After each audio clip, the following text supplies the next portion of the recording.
अस्सलाम वालेकुम। इस लेक्चर में हम सीक्वेंस की लिमिट की यूनिकनेस प्रूव करेंगे। यानी कि अगर हमारे पास रियल नंबर की कोई भी सीक्वेंस दी हुई है तो उसकी लिमिट हमेशा यूनिक होगी।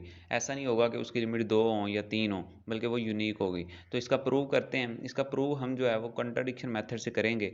यानी कि फॉर एग्जांपल हमारे पास जो है वो एक सीक्वेंस दी हुई है, तो हम सपोज कर लेते हैं कि उसकी लिमिट यूनिक नहीं है। यानी कि x dash and x double dash उसकी दो डिस्टिंक्ट लिमिट्स हैं। तो देन क्या होगा, अगर ये इसकी लिमिट्स हैं तो according to definition of limit for all epsilon greater than zero there exist a natural number n1 and n2 such that कि ये जो है वो कंडीशन होल्ड करें। किसके लिए? लिमिट x डैश के लिए ये कंडीशन होल्ड करे। ये बेसिकली लिमिट की डेफिनेशन है। And an minus x double dash lesser than epsilon bye 2 for all n greater than और इक्वल्स टू n2। तो ये हमने जो है वो अगर हमने सपोज किया कि अगर उसकी लिमिट यूनिक नहीं है, तो यानी कि ये दो हमारे पास लिमिट है उसकी, तो ऑब्वियसली वो यूनिक नहीं होगी कि दो हमने डिफरेंट उसकी लिमिट्स कंसिडर कर ली हैं। तो हमने जो है वो लिमिट की डेफिनेशन लगाई इनके ऊपर, तो हमारे पास ये दो रिजल्ट जो हैं वो आ गए।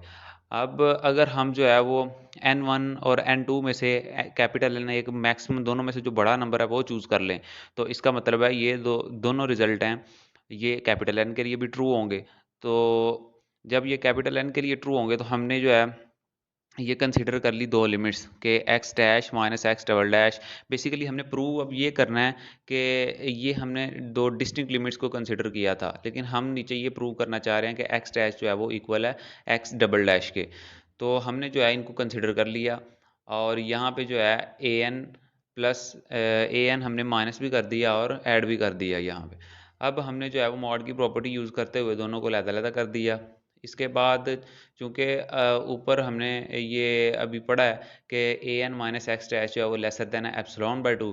तो इसका मतलब है ये हमारे पास लेसर देन एप्सिलॉन बाय 2 और ये भी एप्सिलॉन बाय 2 लेसर देन है। तो इसकी जगह हमने जो है इनकी वैल्यूज़ यूज़ कर दी। बेसिकली यहाँ से हमने जो है ये वैल्यूज़ यूज़ की हैं। अब अगर हम दोनों को ऐड करेंगे तो हमारे पास ये रिजल्ट आएगा। इनके दोनों को जब हमने ऐड किया तो हमारे पास एप्सिलॉन आ गया। तो इसका मतलब है x dash minus x double dash जो है वो लेसर देन है एप्सिलॉन के। तो इसका मतलब है कि एक्स डैश जो है वो इक्वल है एक्स डबल डैश के। अब यहाँ पे ये सवाल पैदा होता है कि ये कैसे हमारे पास रिजल्ट आया, चूँकि एप्सिलॉन हमारे पास आर्बिट्रेरी था। तो हम एक जो है वो पिछले लेक्चर में मेरा ख्याल है तकरीबन पहला लेक्चर था हमारा, उसमें हम ये थ्योरम प्रूव कर चुके हैं। मैं दोबारा आपको रिव्यू दे देता हूँ उसका। हमने ये प्रूव किया था कि अगर हमारे पास ए कोई भी रियल नंबर है, तो अगर वो रियल नंबर हमारे पास ज़ीरो और एप्सिलॉन के दरमियान लाई करता है, तो वो रियल नंबर जो है वो ज़ीरो होगा अगर एप्सिलॉन हमारे पास ग्रेटर देन ज़ीरो है। तो यहाँ पे भी यही सिचुएशन पैदा हुई है कि हमारे पास ये एप्सिलॉन जो है वो ग्रेटर देन ज़ीरो है, और ये दोनों चूँकि डिस्टिंक्ट हैं तो ज़ीरो तो हो नहीं सकते, तो इसका मतलब है ये ग्रेटर देन ज़ीरो हैं। तो हमारे पास ये नंबर जो है ये ज़ीरो और एप्सिलॉन के दरमियान, और एप्सिलॉन जो है वो ग्रेटर देन ज़ीरो है।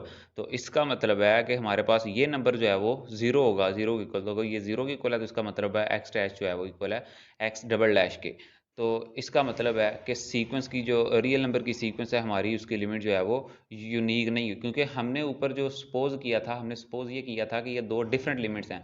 लेकिन यहाँ पे क्या हुआ है, हमारे पास दोनों लिमिट्स जो हैं वो सेम आ गई हैं, इक्वल आ गई हैं। तो ये तो कंट्राडिक्शन हो गई हमारी जो सपोजिशन की। इसका मतलब है कि हमारी जो सपोजिशन है वो रॉन्ग है, और ये दोनों जो हैं वो सेम है।